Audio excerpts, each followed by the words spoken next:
Martinez with the USS Hornet Sea, Air, and Space Museum. Today we're going to do a little more of the series called Plane Facts. We're going to talk about our S3 Viking here, one of my particular favorite aircraft.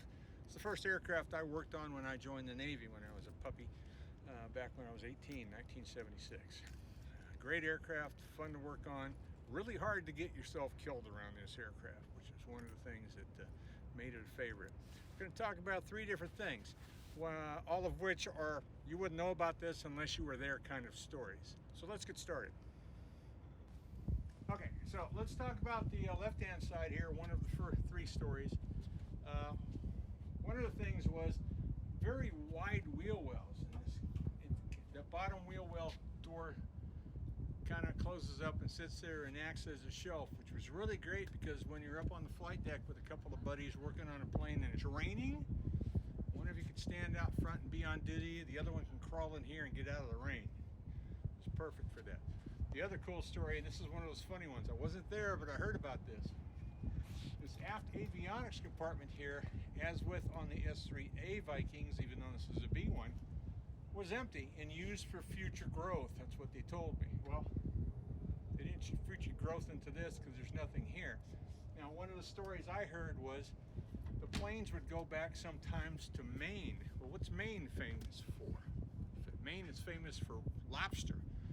So they'd go back to Bangor, Maine, or one of those bases, fill up that compartment with lobster and crab, fly back at altitude, and would keep the crab cold.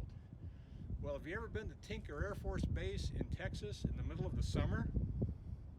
Well, that's where the plane broke down, with that compartment full of crab and lobster.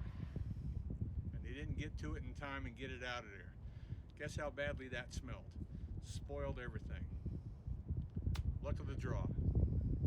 Okay, so this aircraft, primarily when it was first built, was an anti-submarine warfare aircraft. Then it went to sea control, whatever that mission was. I wasn't involved with that. But the forward part of the aircraft would be with 4 air crewmen, 2 pilots, a TACO and a CENSO that did the ASW work.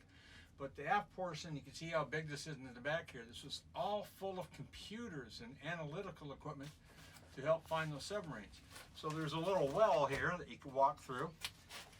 It's about 3 feet deep and so wide that you could access this with. Well, back in the 70s, you couldn't get Coors beer east of the Mississippi, and somebody figured out that this well, you could take a case of beer and fit it in here.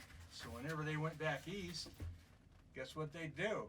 They would fill up this entire well with Coors beer, go back east, sell it, and make a profit. It's one of those things we don't talk about, but it's been long enough. I'm sure those guys are all gone by now. But beer profiteers.